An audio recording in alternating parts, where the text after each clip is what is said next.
네. 오늘로서 기독교 강요 헌사는 헌사는 마무리 짓도록 그렇게 하겠습니다. 그래서 오늘은 헌사 마지막 부분을 살펴보고 그 다음에 전체 한번 그 헌사를 봤던 부분들을 좀 요약을 한 번 더 우리가 돌아보고 그 다음에 이제 다음 주부터 이제 본문으로 본격적으로 이제 들어가서 보도록 그렇게 하겠습니다. 일단 기도하시고 함께 나누시도록 하겠습니다. 하나님 감사를 드립니다. 오후에도 이렇게 함께 모였습니다. 많은 사람들이 헛된 즐거움에 빠져 있을 때 저희들 이렇게 모아주셔서 함께 하나님을 예배하고 또 하나님을 찬양하고 하나님을 경외하고 하나님에 대해서 알아갈 수 있도록 인도하여 주신 것 감사를 드립니다. 오후 강해를 통하여서 또 이 기독교 강요를 살펴볼 텐데 하나님 지켜주시고 또 몇 시간에 걸쳐서 또 헌사 부분을 살펴봤습니다. 오늘 또 이제 마지막 부분을 살펴볼 터인데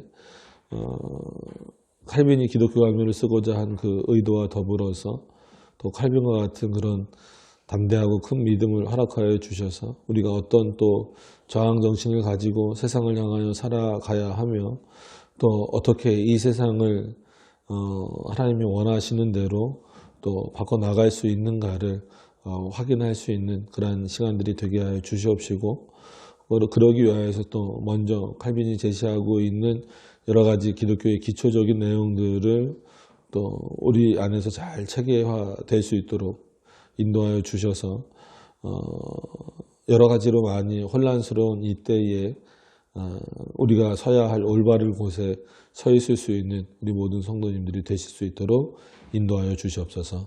예수님의 이름으로 기도드립니다. 아멘. 지난주까지 봤던 내용은 잠시 후에 좀 정리하는 차원에서 한 번 더 좀 훑어보겠습니다. 일단 오늘 본문은 헌사의 이제 마지막 한 부분이죠. 그래서 이제 8장 왕에 대한 권명과 소망 그리고 이제 이렇게만 하셨는데 부제 비슷하게 달린 게 해석을 하실 필요가 없으신 걸로 생각을 하셨는 것 같아요. 근데 이제 올바른 판결에 대한 어떤 그 기대감에 대한 표현이 있죠. 근데 그거는 이제 안 하고 주제에 대해서만 김광채 교수님은 번역을 하셨습니다. 그래서 왕에 대한 권명과 소망 보면 이제 부제가 좀 달려 있는데 그 부제는 올바른 판결을 소망하는 또 그런 내용이 이제 8번에 같이 있습니다. 자, 좀 읽어가면서 보시면 하오나 오 관우이신 왕이시여 나는 이제 왕께 아뢰고자 하나이다. 여태까지 이제 아랬는데 결론적으로 한 번 더 이제 정리를 하겠다 이제 그 내용이죠. 예.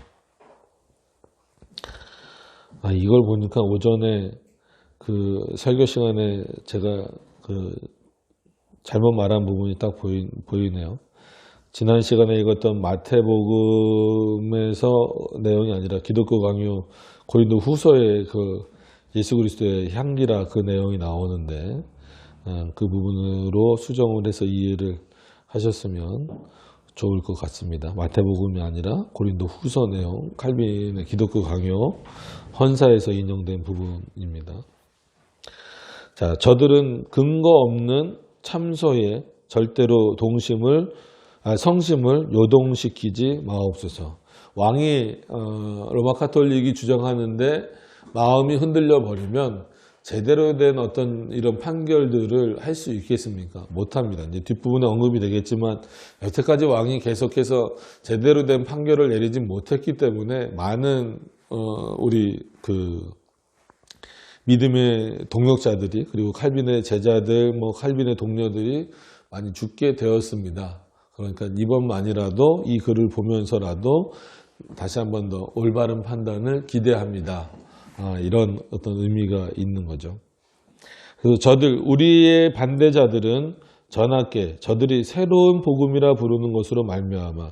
절대 새로운 복음이 아니죠. 특히나 개혁 신학에서 개혁이란 표현이 있다 보니까 개혁은 뭔가 진짜 이렇게 새롭게 바꾼다는 의미가 있잖아요. 그 단어상의 의미.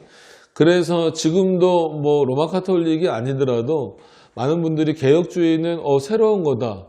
아니면 개혁주의는 늘 개혁되어져야 된다. 이런 어떤 표어적인 내용만 알고 계시기 때문에 개혁주의라고 하는 것은 뭘 새롭게 계속 바꾸는 건가 보다. 이렇게만 인식하시는 경우가 있습니다. 그런 차원에서 그것이 아니고 새로운 복음 그런 어떤 차원이 아니라 원래 복음으로 돌아가고자 하는 것. 그래서 뭐 기독교 강요 시간에 그려드렸나 아니면 뭐 소리할 때 그려드렸나 모르겠지만 종교개혁은 이렇게 로마 카톨릭이라고 하는 뿌리가 아니라 뿌리에서 이렇게 격가지로 나와서 종교개혁이 된 것이 아니다라고 여러 번 말씀을 드렸습니다. 어떤 의미에서 보면 이렇게 제대로 내려오는 과정에서 로마 카톨릭이 격가지로 간 거죠. 이 시간이 1000년이라는 시간이 걸렸었기 때문에 우리가 종교개혁을 통해서 여기를 다시 이어낸 겁니다. 그래서 우리는 그런 차원에서 로마 카톨릭이 보기에는 이제 프로테스탄트, 개신교처럼 새롭게 생겨난 종교처럼 보이지만 우리는 그렇지 않고 잘못 나간 이 어떤 신앙의 흐름을 제대로 돌아간 그런 차원에서 이제 개혁됐다라는 거죠. 그러니까 어떤 면에서 보면은 이 새로운 복음이라고 로마 카톨릭은 부를 수밖에 없을 거예요. 그들의 입장에서 보면. 근데 이제 본질적인 의미에서 보면 우리를 새로운 복음이라고 부르면 성경 전체가 오히려 부정됩니다. 이제 그렇게 표현을 하는 거죠. 그래서 저들이 새로운 복음이라 부르는 것으로 말미암아 우리가 소요를 일으킬 기회를 찾고 온갖 악을 저지르고도 책임을 피할 방도를 구한다는 말로써 그렇게 말한다라는 거죠. 저 사람들을 허락해주면 소요를 일으킬 것이고 온갖 악행을 저지르고 자기는 잘못 없다 그럴 겁니다. 그러니까는 왕이 저들을 더 심하게 핍박해야 됩니다라고 로마 카톨릭이 말하고 있다라는 거죠. 그런 것에 대해서 절대 그렇지 않습니다라는 것을 칼빈이 이제 변증을 하는 겁니다. 자, 말로써 두려움을 안겨드리고자 시도하나이다. 그런데 진실로 하나님은 어지러움의 하나님이 아니시오 오직 화평의 하나님이시면 고린도전서 14장의 말씀입니다. 33절 하나님의 아들은 죄를 짓게 하는 자가 아니시오 마귀의 일을 멸하러 오신 분입니다. 그러니까 여러 가지 방법이 있죠. 죄에 대한 문제가 나와서 말씀을 드리지만 죄를 짓는 것을 이렇게 막을 수 있으면 참 좋겠지만 죄를 짓는 것에 대하여서 이렇게 대비하고 뭔가 이렇게 대책을 세우고 이런 것보다는 죄를 못 짓게 하는 방식이 더 좋은 방식이 아닌가 하는 거예요. 그러니까 성경에서도 그렇고 그럼 죄를 못 짓게 하는 방식은 뭐겠습니까? 그러니까 세상에서는 말 그대로 세상에서 정한 법을 어기지 않는 것인 것처럼 하나님의 말씀을 어기지 않는 거예요. 그러니까 이제 우리가 오전에 본 에스겔과 같은 경우는 이미 죄를 지은 상태이기 때문에 이렇게 죄를 지은 상태에 있는 사람들을 어떻게 해야 될까라고도 생각을 해야 되지만 더 나아가서는 더 근본적으로 그 문제를 해결하기 위해서는 어떻게 하면 죄를 짓지 않을 수 있을까에 대한 문제를 고민해 봐야 된다라는 거죠. 그러니까 그랬을 때는 결국은 뭐 이제 칼빈도 갈라디아서를 인용하긴 했지만 사람을 기쁘게 하는 것보다 하나님을 기쁘시게 해드리는 즉 하나님의 말씀에 순종하는 그 모습들이 되어질 때 죄를 안 짓게 되는 어떤 그런 내용들이 있는 거죠. 그러니까 본성적으로 지을 수밖에 없지만 그럼에도 불구하고 그 죄를 억제하는 어떤 그런 방향이 있다라는 겁니다. 그래서 복음이 갖고 있는 능력, 하나님의 말씀이 갖고 있는 능력 자체가 마귀를 멸하는 것. 이것도 어떻게 보면 죄를 막는 일이잖아요. 그래서 단순히 죄를 지은 이후에 어떻게 뭐 형벌을 내리겠다, 뭐 하겠다 이런 것보다도 더 중요한 것은 죄를 안 짓게 만드는 어떤 그런 방식이에요. 거기서 가장 좋은 내용이 뭐냐면 결국은 하나님의 말씀으로 돌아가는 것이다 이거예요. 그러니까 이 칼빈도 이런 표현을 하면서 왕에게도 권면하고, 그러니까 왕에게 권면한다라는 게 표현을 그렇게 써서 그렇지 쉬운 얘기는 아니란 말이에요. 그러니까 왕에게 권면할 때 우리를 죄 지은 자처럼 취급하지 말고 저 사람들이 죄를 안 짓게 해달라는 거예요. 그럼 죄를 안 짓게 할 수 있는 방법은 뭐겠어요? 하나님의 말씀이 말씀대로 살아있도록 만들어주는 것. 그래야 죄를 안 짓게 만드는 길을 제시해 주는 거거든요. 그러니까 그게 이제 중요하다라고 말하는 거예요. 이미 로마 카톨릭은 죄를 짓고 있고 죄를 짓는 길을 열어줬다면 우리 종교개혁자들은 한마디로 이 당시에 복음주의자들은 그런 사람들이 아니라 죄를 안 짓게 하는 길을 제시하는 사람들이다라고 하는 거예요. 그러니까 왕으로부터 그런 판단력을 좀 잘해줬으면 좋겠다 이렇게 표현을 하는 거죠. 넘어가서 보시면 우리는 혐의를 받을 만한 일을 한 일이 추호도 없다라는 거죠. 그죠? 복음주의자들 입장에서, 칼빈 입장에서는 당연히 그럴 수밖에 없습니다. 저들이 우리에게 이 같은 죄를 지을 생각을 했다 고소하는 것은 부당합니다. 우리는 한 번도 소요를 일으키려고 하거나 뭐 어떤 나누려거나 뭐 이런 마음을 가진 적이 없다 이렇게 말하는 거예요. 즉 우리가 국가의 전복을 꾀했다 하온 것인데 우리가 반역적인 목소리를 낸 적은 결코 없다. 그러면 여기서는 마치 이 왕의 명령에 절대적으로 순종하는 것처럼만 보일 수도 있어요. 근데 그런 의미는 아니죠. 전하의 통치 아래 사는 동안 우리는 항상 조용하고 소박한 생활을 추구하였사옵고 고국에서 쫓겨나 망명 생활을 하는 지금도 전하와 전하의 나라를, 즉 프랑스를 위하여서 나라를 위하여 모든 복이 함께하기를 쉼없이 기도하고 있는데 우리한테 그렇게 표현을 하면 안 됩니다 라고 말하는 거죠. 그리고 실제로 종교개혁자들이 그런 어떤 혼란이나 국가의 전복을 꾀한 적은 없어요. 급진주의자들은 그랬어요. 그래서 늘 두 대상을 말한다라고 했잖아요. 로마 카톨릭과 급진주의자. 그래서 급진주의자, 칼빈이 이제 두 대상을 말하면서 급진주의자와 우리 복음주의자들을 혼돈하지 말았으면 좋겠다라는 거예요. 그러니까 급진주의자들은 누가 보기에도 관원들에게 대항하는 것처럼 보이고 마치 그 당시 교회를 막 파괴하는 것처럼 보이는, 그래서 잘 아시는 표현 있잖아요. 찌빙글리가 설교하면 설교 끝나고 나가면 그 교회가 막 다 형상이 깨지고 막 다 이랬다는 거예요. 그러니까 지금처럼 종교개혁자들이 이렇게 어떤 고정된 장소에서 예배를 드리기가 굉장히 어려웠던 시대였어요. 뭐 재정적으로도 그렇고 환경적으로도 그렇고. 그래서 빌릴 수 있는 게 뭐 진짜 지금으로 말하면 무슨 마을회관 같은 곳이나 아니면 어쩔 수 없이 로마 카톨릭 교회를 빌릴 수밖에 없는 상태였습니다. 그래서 칼빈은 자제를 시켰죠. 그러니까 예를 들어서 이제 이계명을 설명하고 그러면서도 형상이나 이런 것들을 만들면 안 된다라고 했을 때 사람들이 그럼 저거 다 없어져야 되는 거 아닙니까 했을 때 여기는 우리 건물이 아니다. 말 그대로 실제로. 근데 찌빙글리는 그런 표현을 안 했나 봐요. 아니면 너무 설교가 강력했든지. 그러니까 사람들이 그 설교를 듣고 가만히 있지를 못한 거예요. 여기가 빌린 장소라는 걸 알면서도.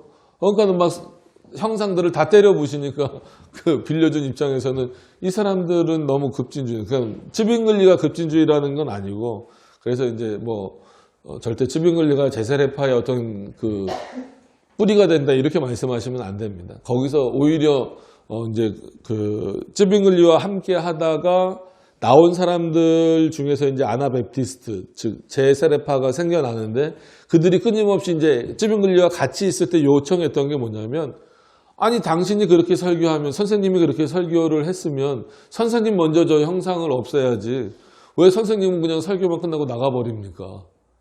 우리는 지금 막 울분에 차서 저거 다 때려 부시고 있는데. 그래서 근데 찌빙글리 그렇게 하면 안 된다라는 거고, 거기서부터 이제 벌어져서 완전히 다른 길을 간 거예요. 절대 쭈붕길래 한 번도 부시라고 말한 적은 없습니다.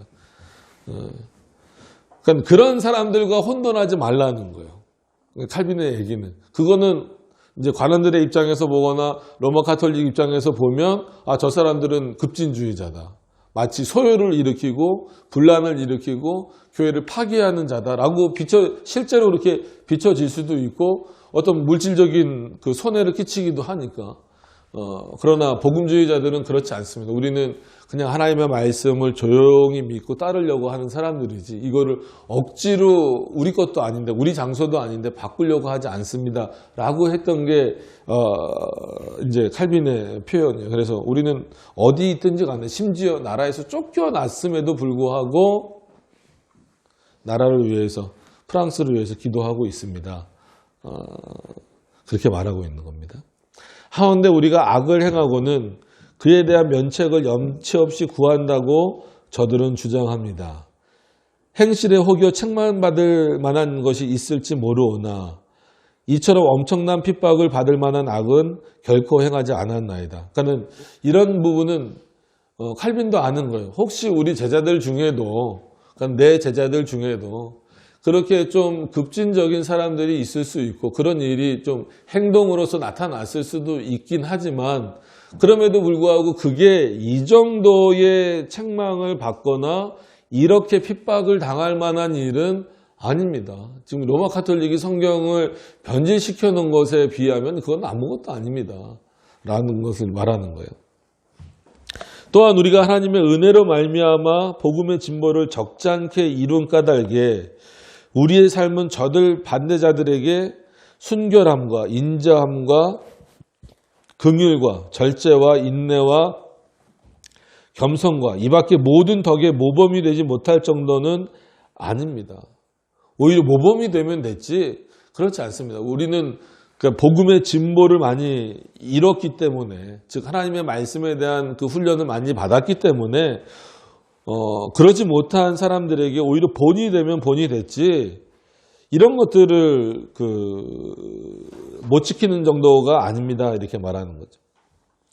우리가 하나님을 정말로 신실하게 경외하고 섬긴다 함은 이걸 한번 정리하면 어떻게 되냐면 우리가 살든지 죽든지 하나님의 이름을 영화롭게 하기를 구한다는 사실 자체가 그 증명입니다. 도대체 이 증명이 로마 가톨릭에서 나타났는지 아니면 우리 복음주의 제자들에게서 나타났는지 한번 왕이 판단해 보십시오라고 이제 말하는 거죠. 물론 우리 중 일부가 특별한 칭찬을 받아 마땅한 바로 그 일 하나로 인해 사형을 당하였사오나 이거는 이제 나중에 칼빈의 논문이나 이런 걸 보시면 이름까지도 다 언급이 됩니다. 사오나 우리 반대자들의 시기심 자체는 우리의 결백과 국민으로서의 무흠함을 증명해 줄 수밖에 없나이다. 우리가 일반 백성으로 아무 죄가 없다라고 하는 것을 증명해 줄 수밖에 없다라고 하는 거예요. 그리고 특별히 그 칼빈이 아꼈던 두 명의 제자가 급진주의자들로 오해돼서 사형당하는 일이 있고 난 이후에 칼빈이 더 긴박하게 이 기독교 강론을 써내는 어떤 그런 내용이 있었기 때문에 만일 복음을 빙자하여 소란을 일으키는 자들이 있다 하오면 이와 같은 자들이 지금까지 전하여 왕국에 있었다는 말은 전혀 듣지 못하였사오나 또 하나님의 은혜로 말미암아 자유를 악덕을 행하는 방종의 기회로 삼는 자들이 있다 하오면 이러한 자들이 아주 많다는 것을 나는 알고 있사온데 이건 당연히 로마 가톨릭이겠죠. 법과 법이 정한 형벌이 있사오니 이에 따라 그들의 죄에 상응하는 엄한 제재를 받는 것이 마땅합니다. 예, 맞습니다. 정말로 우리가 그렇게 어겼다라고 한다면 법이 있고 그 법에 상응하는 대가를 받는 것은 그 형벌을 받는 것은 마땅합니다. 그렇지만 우리는 그렇지 않습니다. 라고 말하는 거예요. 다만 이 과정에서 하나님의 복음이 사악한 자들의 잘못 때문에 비판을 받는 일이 없었으면 합니다. 없어야 된다라는 거예요.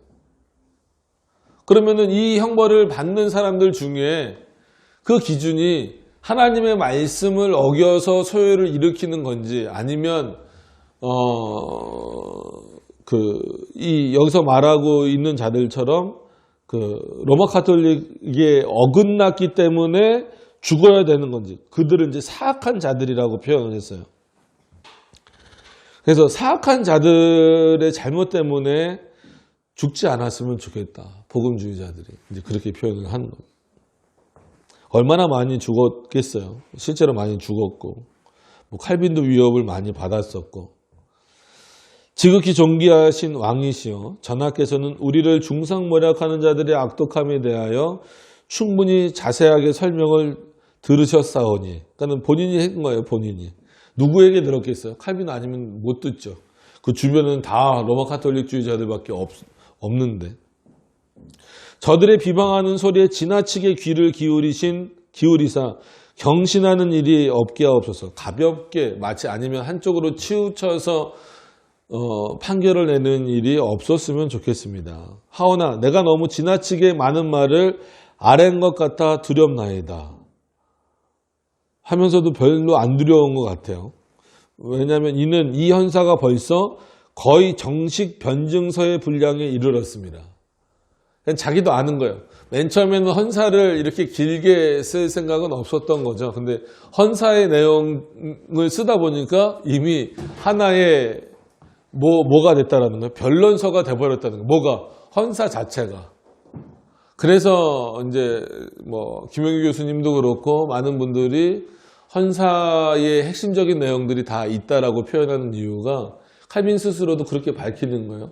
쓰다 보니까 이렇게까지 쓰려고 하지는 않았었는데 쓰다 보니까 마치 이 헌사 자체가 벌써 거의 정식 변증서 분량이 됐다라는 거예요. 그러니까 분량이라고 하면은 여러분 그 당시에는 글을 굉장히 많이 쓰는 시대였어요. 그러니까 하나 주제 잡으면 굉장히 많은 글을 썼잖아요. 그래서 한번 저희 집에 있는 걸 한번 보여드렸죠. 그래서 히브리서 그렇게 길지 않은데 히브리서 주석 이만한 거 보여드렸잖아요.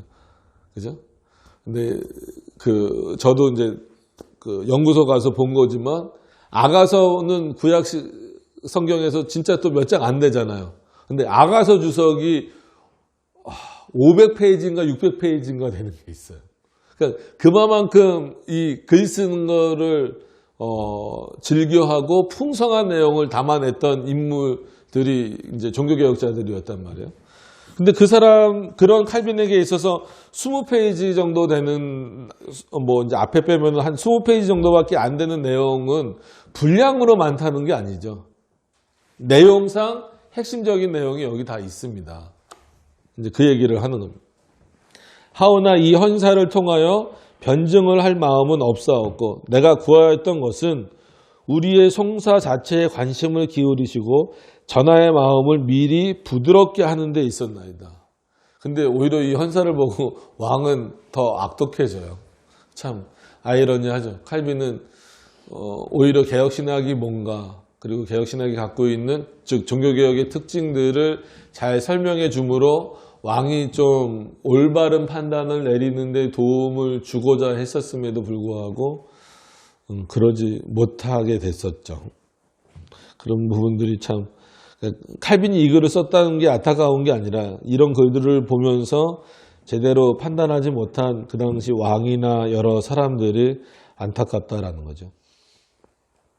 물론 전하께서는 지금 우리에게 적대적이시옵고 우리에게서 마음이 멀어져 계시오며 이뿐 아니라 우리에 대하여 진노까지 느끼고 계시나이다. 이거 충분히 알고 있습니다. 그럼에도 쓰는 이유는 전하께서 우리가 전하께 변증서로 바치고자 하는 우리의 이 신앙 고백을 단 한 번만이라도 조용하고 차분하게 읽어주셨으면 합니다. 그러니까 헌사가 아니라는 거예요. 헌사도 마찬가지지만 이 뒤에 이제 초판이니까 이 뒤에 나올 이 내용을 좀 조용하고 차분하게 다른 사람들 얘기 듣지 말고 객관적으로 한번 좀 잘 좀 보셨으면 좋겠습니다. 이 얘기를 하는 거죠. 그렇게 충분히 좀 읽으신다면 우리가 전하의 은총을 얻을 수 있으리라 확신합니다. 이 내용은 뭐냐면 내가 이제 그 뒤로 그러니까 칼빈이 이 뒤에 대한 내용 뭐 율법장부터 이제 뭐 하나님에 대한 인식에 대해서 쭉 쓰게 되죠. 이런 내용을 충분히 읽고 깨달았다면 우리에게 은총, 왕으로서 베풀 수 있는 은총이 뭐겠어요? 올바른 판단이죠. 하나님의 말씀에 근거한 정확한 판단을 기대할 수 있을 것입니다. 라는 겁니다. 하오나 악의를 지닌 자들의 참소하는 말이 전하의 귀를 점령하여. 칼빈의 표현이 정말 그 문체적으로도 어떤 면에서는 또 멋있어요. 어떨 땐 좀 강하게 표현하고 좀 약간 좀 저급한 언어를 쓰기도 하지만 보편적으로는 참 그 멋있는 문장들이 많아요. 우리 고발당한 자들에게는 변명할 기회조차 전해주지 않고 저들이 무자비한 분노를 전하의 묵인하에 우리에게 쏟는다 하오면, 그러니까 변명할 기회를 공평하게 줘야 되잖아요. 그러니까 요즘에는 요즘에도 뭐 이렇게 100% 공평하다라고 말할 수는 없겠지만, 그래도 요즘엔 어쨌거나 양쪽 말을 다 들어보잖아요. 재판하면은. 저도 재개발 때문에 여러 번 가서 하지만 어쨌거나 듣긴 듣는단 말이에요. 근데 이때는 뭐 그런 기회조차 없었다라는 거죠. 그러니까 결과적으로 이런 책을 쓸 수밖에 없는 이유도 왕이 어떤 판결을 내릴 때 듣질 않는데, 우리 말을 듣지 않는데, 즉 복음주의자들의 말은 전혀 듣질 않는데 어떻게 그 올바른 판단을 내릴 수 있습니까? 그러니까 이 책이라도 좀 그들과 좀 떨어져서 좀 조용하게, 아무리 마음에 안 들더라도, 우리가 마음에 안 들더라도 좀 떨어져서 한번 좀 잘 읽어보고 판단을 좀 해 주시길 원합니다. 이제 그런 의미겠죠. 근데 또 묵인하에 그렇게 한다면 그리하여 결과가 결박과 채찍과 고문과 재산 몰수와 재산도 다 몰수했어요. 뭐 우리나라도 뭐 비슷했죠. 역적으로 몰리면 그렇게 됐었죠. 화형을 우리에게 가한다 하오면 그냥 죽이면 되는데 화형이면 불태워 죽이는 거 끔찍하잖아요. 생각만 해도. 우리는 도살장에 끌려가는 양같이 되어 모든 면에서 극한 상황에 내몰리게 될 것입니다. 그러나 우리는 우리의 인내로 우리 영혼을 얻을 것이오며, 그렇게 만약에 왕이 한쪽으로 또 치우쳐서 고의적으로 왕의 판단력을 흐리게 하는 저 로마 가톨릭의 말을 듣고 여전히 우리를 붙잡아 가서 결박하고 채찍하고 뭐 고문하고 재산 몰수하고 화형을 한다고 하더라도 우리는 이 복음을 어떻게 할 수 없다? 놓칠 수 없습니다. 그래서 우리는 인내로 우리의 영혼을 얻을 것이며 때가 되면 반드시 주님의 강한 손이 스스로 무장을 하고 나타나 가난한 자들을 고난에서 건져내시고 멸시하는 자들을 벌할 것입니다. 이건 어떻게 보면은 굉장히 당신이 올바르게 판단하지 않는다면 당신은 누구에게, 즉 왕에게 말하는 거잖아요. 왕 당신이 이것에 대해서 분명하게 그리고 공평하게 판단하지 않는다면 당신은 감당할 수 없는 예수 그리스도가, 아무리 당신이 왕이라 할지라도 당신이 감당할 수 없는 그 그리스도가 당신을 멸할 것입니다. 우리를 건진다라는 얘기는 뭐예요? 당신은 멸함을 당할 것입니다. 이렇게 말하는 거예요. 그러니까 지극히 강하시고 지극히 영명하신 왕이시요 왕 중의 왕이신 주께서, 그러니까 여기서 그의 신론과 교회론과 모든 게 전부 다 나오는 요 한 줄 안에서 참 멋지지 않아요? 그러니까 신론적인 측면에서도 당신이 프랑스의 왕이지만 한마디로 제네바, 스위스의 왕은 아니지 않습니까? 당신이 영국의 왕은 아니지 않습니까? 그러나 당신이 그렇게 판단하고자 하는 그리스도인들, 즉 그 그리스도는 세상의 왕이십니다. 왕 중에 왕이십니다. 그 말은 정신 차리라는 거죠. 그리고 그 당신이 갖고 있는 절대 권력을 가지고 거짓된 자들의 오판의 내용을 듣지 말라는 거예요. 왕 중의 왕을 분명히 기억하라는 거죠. 그리고 자꾸 너 스스로가 교회의 머리인 것처럼, 아니면 뭐 본인이 판단해서 다 교회 문제까지 처리할 수 있는 것처럼 하는데 그렇지 않습니다. 라는 거죠.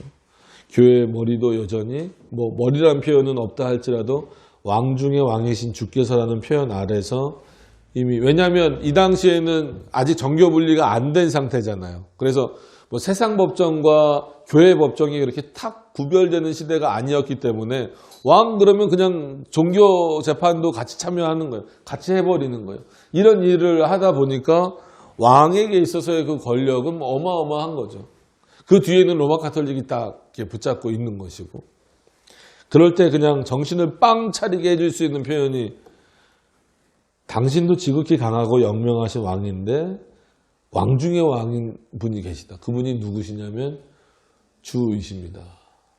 삼위일체 하나님, 예수 그리스도라고 표현해도 되지만 삼위일체 하나님으로 우리는 이해를 해야 되겠죠.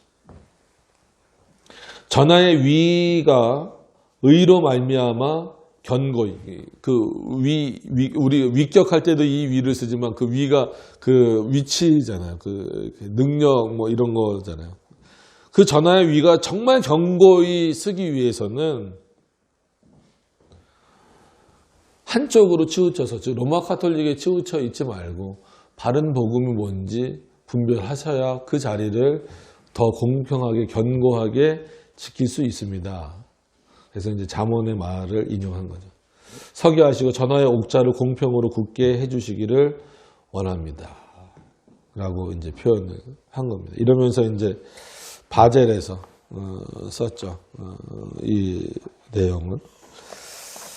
자, 헌사의 내용을 6시간에 나눠서 봤습니다. 뭐 저희가 뭐 한 1시간 아니면 1시간 채 못 되거나 조금 넘거나 하는 시간에 봤었기 때문에 이렇게 오래 본 거였고 또 좀 자세히 그래도 한 절씩 좀 다 한 단어도 빠지지 않게 보려고 헌사를 좀 봤습니다. 그래서 이 헌사의 내용을 근거해서 이제 십계명 설명을 들어가면서 이제 뭐 소열이나 대열의 문답처럼 뭐 바로 일문이란다. 1계명은 뭐고 2계명은 뭐고 이런 식으로 나가지 않고 십계명 해설이지만 보통 이제 율법장이라고 율법을 해설하는 그 율법 해설서처럼 이렇게 많이 알려져 있는 부분입니다. 앞부분이. 그러면서 신인식, 하나님에 대한 인식이 어때야 되는가.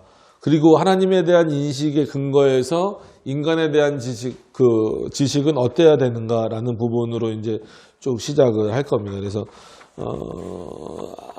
앞에 이제 저술 동기 이제 헌사를 한번 간단하게 이제 돌아보시면 뭐 저술 동기 나오고 저술 동기는 다 아시는 것처럼 로마 카톨릭과 그 당시에 급진주의자들, 이제 제사례파들에 대항하여서 복음주의자들을 지키기 위해서 펜을 든 거예요. 근데 이 펜을 든 것이 참 어떻게 보면 총칼을 드는 것보다 더 큰 어떤 결단과 용기가 있었다라고 하는 것이고, 물론 총칼을 들었던 사람들도 훌륭하지만 이런 글을 남겨줬기 때문에 지금도 우리가 어떻게 이 시대에 저항하면서 살아가야 하는가를 확인할 수 있습니다. 그래서 받게 받는 그리스도인들을 위한 탄원에 대한 내용도 봤고, 그 다음에 새 교리라는 것에 대한 그리고 불확실한 것 그리고 기적의 가치가 없다라는 것에 대해서 또 논박하는 내용들을 봤고, 교부들의 가르침에 반대된다라는 것에 대해서 다시금 누가 더 교부의 글을 잘 인용했는가 확인했는가를 봤고, 이제 그들의 관습 그리고 교회론의 본질을 다시 설명하면서 그들이 얼마나 교회를 망가뜨려 놨는가를 보게 됩니다. 봤습니다. 그리고 개혁교리 때문에 소란이 일어났다라고 하는 것에 대해서도 비판을 하고, 마지막으로 왕에 대해서 그 권면하면서 그 권면이 다시 단순히 권면에만 그치는 정도가 아니라 올바른 판결을 기대하는 마음. 그래서 뭐 이제 그 양락콩 이 교수님이 쓰신 그 부분에서는 부제까지 다 해설을 하셨어요. 해설이란다. 해석을 하신 거죠. 그래서 8번이 왕은 거짓 고소에 근거하여 행동하는 것을 조심하소서. 그래서 좀 표현이 오히려 김광채 교수님보다 좀 더 강하게 표현을 하셨어요. 그래서 무죄한 자들은 하나님의 판단을 기다립니다. 그래서 왕이 제대로 판단을 안 하면 하나님이 판단하실 텐데 그 판단 왕 자신이 견딜 수 있습니까? 못 견디지 않습니까? 그렇기 때문에 이 헌사도 잘 보고 내가 이제 쓸 내용들, 즉 이 뒤에 이 내용들을 보면서 좀 제대로 판결을 해달라라는 게 그런 요청이죠. 근데 이런 요청이 당연히 묵살이 됐죠. 묵살이 돼서 뭐 칼빈뿐만이 아니라 많은 사람들이 또 희생을 당하게 되고, 그럼에도 불구하고 참 이런 내용들을 통하여서 지금까지 우리는 또 칼빈의 내용을 통하여서 바른 신학이 뭔가를 확인하게 되고, 그다음에 뭐 이제 헝가리 신앙 고백서라는 것도 있어요. 그래서 어떤 분이 질문을 하셨을 때, 그 헝가리에서도 개혁 신학이 있었냐고. 그러니까 저희도 이제 뭐 연구소나 이런 데서 그것이 이제 처음 발견됐다라는 소식을 듣고 깜짝 놀랐어요. 그 거리상으로도 멀고 배경이나 환경상으로도 참 먼 곳인데 어떻게 거기에 복음이 심겨져서, 그리고 그냥 복음도 아니고 그냥 복음이라니까 좀 표현이 그렇지만 개혁신학이 심겨져서 헝가리라는 땅에서 생각지도 못한 곳에서 신앙고백서가 나왔을까. 근데 그 신앙고백서의 내용을 보면 참 탄탄하고 훌륭합니다. 그래서 뭐 우리가 일명 많이 보고 있는 그 이제 뭐 웨스트민스터 신앙고백서나 뭐 하이델베르그는 요리문답이죠. 어쨌거나 그런 신조들의 버금갈 만한 그런 가치를 지니고 있는 내용들이 있어요. 그래서 왜 이런 말씀을 드리냐면, 복음이 전해지는 게 참 놀라운 방식이다라고 하는 거예요. 그래서 뭐 우리나라도 맨 처음에 선교할 때 선교사님들이 많이 죽기도 했지만, 그래서 그런 현상들이죠. 한국에 들어오진 못하고 성경책을 이렇게 던져줬대잖아요. 던져주니까 글을 잘 모르는 사람들은 그거를 성경을 찢어가지고 옛날에는 다 이렇게 문풍지나 이런 거 벽지로 다 썼는데, 그 중에서 글을 볼 줄 아는 사람, 이런 사람들이 간직하고 있다가 이거는 간직해야 되겠다. 왜냐하면 바로 번역을 해서 줄 수는 없었으니까 이렇게 간직하고 있다가 나중에 이제 선교사님들이 들어오게 됐을 때 그 책을 보면 그러니까 성경책을 보면서 믿음을 얻게 되는. 그러니까 그냥 어떤 면에서는 그러면은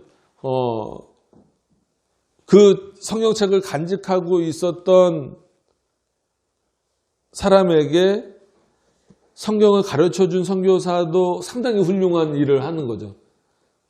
그러면 그에 못지않는 일을 한 선교사는 누굽니까? 일부는 벽지로 쓰였을지언정 던져준 거, 그 던져준 게 뭔 일이야. 하지만 그걸 던져짐을 받으면서 받은 사람 중에 그것도 성령 하나님의 역사죠. 이 책은 버리면 안 될 것 같다. 아직 이게 뭔 내용인지도 모르고 무슨 내용인지는 잘 모르겠지만 그래도 이건 뭔가 좀 가지고 있어야 될 것 같다. 일부가 그런 마음을 가졌다라는 거예요. 그러면 이 던져준 선교사의 역할도 하나님 앞에서는 상당히 큰 거예요. 어떤 면에서 보면 그 던져짐이 없었으면 나중에 물론 뭐 들어와서 또 가르칠 수도 있었겠죠. 성경을 가지고 들어와서. 근데 그 간직하는 그 마음에 심겨지는 복음하고 그냥 들고 들어와서 이렇게 보라고 하는 거하고는 또 다른 의미가 있는 겁니다. 그러니까 하나님의 역사를 보면 참 놀라운 일들이 많아요. 교회사에서 이렇게 보면, 그래서 누가 더 귀한 일을 했을까? 여러분 판단이 좀 쉽게 되세요? 그러니까 쉽게 볼 때 그냥 가르쳐 준 것만 생각하는데 어떤 의미에서 보면 그 사람은 던진 거지만 목숨을 걸고 던진 거예요. 한국 땅에다가, 한국 사람들 앞에다가 성경을 던져준 것 자체가.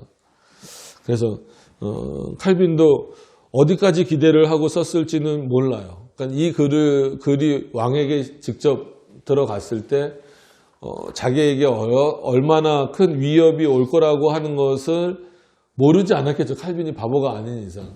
그럼에도 불구하고 이렇게 썼고 또 끊임없이 그러니까 초판에서만 머물지 않았다라는 거예요. 최종판 1500 어떤 의미에서 보면 이게 칼빈이 싸우는 방식이죠. 1536년에서만 왕이 안 듣는구나. 그만해야 되겠다라고 멈추지 않았어요. 자기 생이 닿을 때까지 아마 그가 그렇게 54세쯤 죽었잖아요. 근데 그렇게 일찍 죽지 않았다라면 아마 59년판이 최종판이 아닐 가능성도 있을 것 같아요. 더 저항하는 방식으로 뭐 60 몇 년판도 나올 수 있었고 좀 그랬을 것 같은데 하나님이 참 그를 일찍 부르셨죠. 그럼에도 불구하고 왜냐하면 중간에 많은 판들이 있다 그랬잖아요. 그러면 39년판을 또 써요. 또 써서 또 보내는 거예요. 읽든지 안 읽든지 자기에게 오는 데미지는 훨씬 더 커지는 거예요. 어떨 때는 또 쫓겨나서 이제 제네바에서조차도 쫓겨나서 스트라스부르크라고 하는 그는 참 아이러니한 거죠. 칼빈이라고 하는 사람이 제네바로 왔으면 그의 말을 잘 들으면 좋은데 거기서 또 쫓겨나요. 쫓겨나서 저기 지금은 독일 지역이지만 그래서 헝가리 신화고백서가 나왔나 싶기도 해요. 거리상으로는 또 헝가리랑 그렇게 멀지 않아요. 스트라스부르크 그쪽이. 거기 가서 이제 우리나라 말로 해석을 하면 어떤 분들은 뭐 부처 뭐 이렇게 해석하는 분도 있어요. 한글로 부처 이렇게 쓴 분도 있는데 좀 어려워. 부처 뭐 이렇게 읽어야 돼요. 부처 뭐 아니면 부서 뭐 이렇게 그러니까 뭐 어떻게 표현하는 그 인물을 만나서 오히려 칼빈이 조금 더 신학적으로 견고해지는 측면이 있어요. 그렇게 다시 제네바로 돌아와서 또 최종판을 또 완성하는 그런 내용들을 보면 칼빈은 어느 곳에 있든지 간에 끊임없이 뭐 단순히 프랑스 왕에게만 저항하는 것이 아니라 그 시대 자체가 그냥 저항하는 정신이에요. 근데 몇 번 말씀드리지만 글이라고 해서 절대 가볍게 보시면 안 됩니다. 그러니까 굉장히 강력한 표현들을 통하여서 어떻게 보면 저항하는 그러니까 관원에게 저항하는 표현이고 왕에게 저항하는 표현이면서 동시에 무지한 그 당시 기독교인들을 깨우는 어떤 그런 내용으로서 기독교 강요가 자리를 잡고 있다라는 차원에서 저는 초판부터 최종판까지 다 중요하다라고 생각을 합니다. 근데 이제 우리나라에는 이제 초판, 최종판만 있었는데 요즘에 이제 뭐 43년판인가요? 그것도 이제 번역이 됐고 39년판도 아마 번역이 되고 있는 걸로 알고 있습니다. 그래서 좋은 현상이에요. 그래서 좀 훌륭한 분들이 많이 전부 다 하셔서 중간에 이제 많은 그 편들이 있거든요. 39년판, 43년판, 41년판, 또 뭐 46년판, 49년판, 51년판, 56년판 뭐 이런 건 있어요. 그래서 그런 게 이제 쫙 다 번역이 돼서 칼빈이 어떻게 정말 1, 2년 사이로 어떻게 보면 계속해서 낸 거잖아요. 그건 책 팔기 위해서 낸 게 아니란 말이에요. 칼빈의 저항 정신을 거기서 볼 수 있는 거죠. 그래서 우리 다음 주부터 이제 이 본격적으로 이 장을 좀 들어가면서는 여러분들은 좀 읽어오시고 지금처럼 읽으면서 나가면 너무 오래 걸릴 것 같아서 중간중간 제가 넘어가면서 할 겁니다. 그러니까는 그렇게 아시고 여러분들은 우리 성도님들은 좀 자세히 좀 읽어오셨으면 좋겠어요. 그래서 혹시 집에 이 양낙형 교수님이 쓰신 책이 있다고 하면 같이 비교해서 보시고 없으시면 그냥 뭐 이것만 충실히 좀 읽어 오셔도 될 것 같습니다. 그래서 그렇게 해서 다음 주부터 이 인식 이제 율법에 대해서 이제 좀 시작을 하도록 하겠습니다. 그래서 결국은 신론에 대한 시작입니다. 오늘은 이 정도 정리하고 마치도록 그렇게 하겠습니다. 기도하겠습니다.